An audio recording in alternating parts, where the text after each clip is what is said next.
Now, photography was invented in order to render imaginable the events around us. Not only the political events, but also the scientific and technological events. And the situation was this. Look at the first of my beautiful drawings. History went on. The events advanced linearly, but photographs went one step up into transcendence. They transcended history, and they froze events into happenings. They took the events out of their context, they transcoded them into happenings, and then they went back to history. And they could be used as a sort of memory of history. Now, this is called documentation. Images were used to document historical events. It wasn't so easy as I say, because the problem of subjectivity came into it. You know, photography was invented to give an objective image. But since the camera is coded, it is even less objective than is a painting.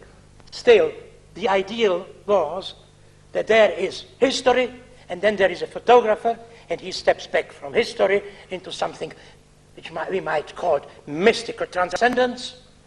And out of this mystical transcendence, he photographs what happens.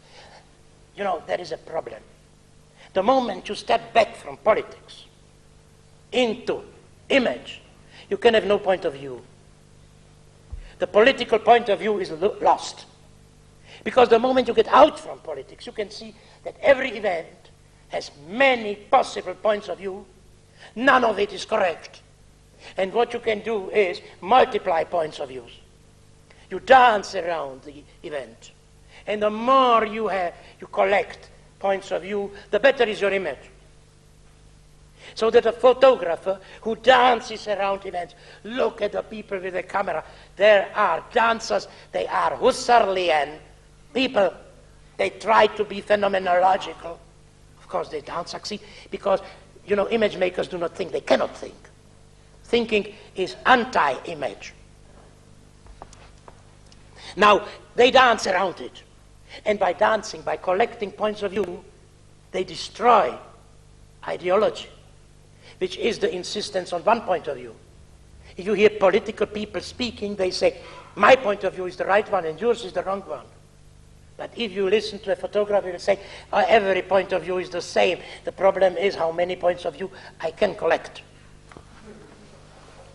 But all these problems taken aside, the idea was that the image should document politics. But in the first half of the 20th century, and even stronger after the Second War, this relationship began to change. All of a sudden, politics was made in order to get into an image. The purpose of politics, which so far nobody knew the purpose of politics. Progress is not a purpose. Progress is a method. But where do we advance at? What do you mean we advance? We don't know where. All of a sudden we discovered where. We advanced toward an image. Everything wanted to be photographed and filmed and taken in a video. And the purpose of everything, you know, like a wedding, the purpose of marrying was to be photographed at a wedding. The purpose of going on the moon was to be so that Mr. Nixon could appear on television and see how people walked on the moon. The purpose of the Arab hijackers of airplanes was to be taken on television. So all of a sudden, people discovered what politics is about.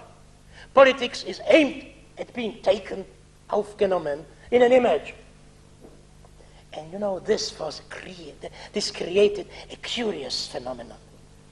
Events began to accelerate. They rolled toward the image. One event followed another because every event wanted to be taken in an image. There were the people with the television cameras, and there were the photographers, and there were the people with the filmmakers, and they were standing there, and all history rolled toward them, and they said, please take me, please put me into the image. It's a curious, why should people do that?